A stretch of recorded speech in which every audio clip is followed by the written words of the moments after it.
বন্ধুরা দেখো, আমরা জঙ্গলে ঢুকছি। এই জঙ্গলের ভেতরে মাটির একজন নেমেছে, আমাদের সহকর্মী। ও দেখাবার চেষ্টা করছি। দেখুন, আমরা জঙ্গলে নেমেছি, ভেতরে ঢোকার চেষ্টা করছি।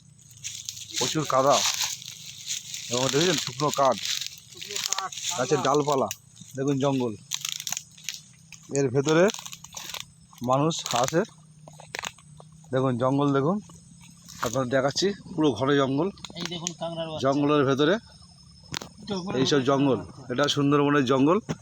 এই জঙ্গলে আমরা এসছি আমাদের ফ্যানগুলোকে দেখাবার জন্য। এই দেখুন, এই জঙ্গলের ভেতরে এই দেখুন কাঁকড়া, কাঁকড়া দেখুন।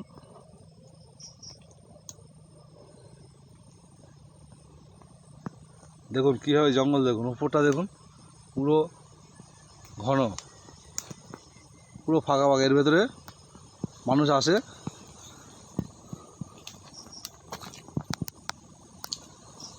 আসলেই বাঘে এখানে বাঘ সব শুয়ে থাকে। কোনো রকম চলে আসে বাঘ, মানুষ বুঝতে পারে না, তখনই মানুষকে অ্যাটাক করে বাঘ, আর মানুষকে টেনে নিয়ে চলে যায়। দেখুন, আমরা দেখাবার চেষ্টা করছি। এই ঘন জঙ্গল, ওপারেই আপনার নদী। এই যে আগিয়ে গেলে এই দেখুন একটা কাঁকড়া চলে যাচ্ছে, দেখছেন, এই চলে যাচ্ছে জঙ্গলের ভেতরে। আরও কাদা যাওয়া যাবে না, প্রচুর কাদা রয়েছে। পা ঢুকে যাচ্ছে আমার, দেখতে পাচ্ছেন, দেখুন পা ঢুকে যাচ্ছে।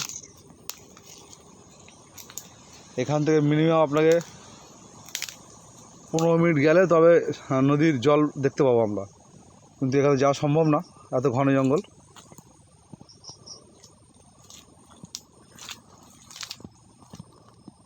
এই যে আমাদের সহকর্মী এসছে, আমরা দেখাবার চেষ্টা করছি।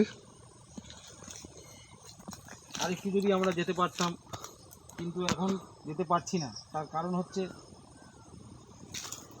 মাটি পুরো নরম হয়ে রয়েছে, পা ঢুকে যাচ্ছে। এই জোয়ার ছিল তো, এটা একটু শক্ত থাকে, যেহেতু এগুলো এঁটেল মাটি, তাও যাওয়া যাচ্ছে না। চেষ্টা করছে, দেখুন পা ঢুকে যাচ্ছে, যাওয়া যাচ্ছে না, তাও যাচ্ছে। ভয়ও লাগছে, যেহেতু নতুন জায়গা, আমরা কোনোদিন আসিনি। অন্য জঙ্গলে গেছি সুন্দরবনের, কিন্তু এই মইপিট অঞ্চলের জঙ্গলে আমরা এখনও পর্যন্ত ঢুকিনি। এই প্রথম আমি এসছি ভিডিও করতে, আপনাদের দেখাবার জন্য শুধু। দেখুন কাঁকড়া দেখুন, ধরার চেষ্টা করছি। দেখুন উপরটা দেখুন, পুরো জঙ্গল।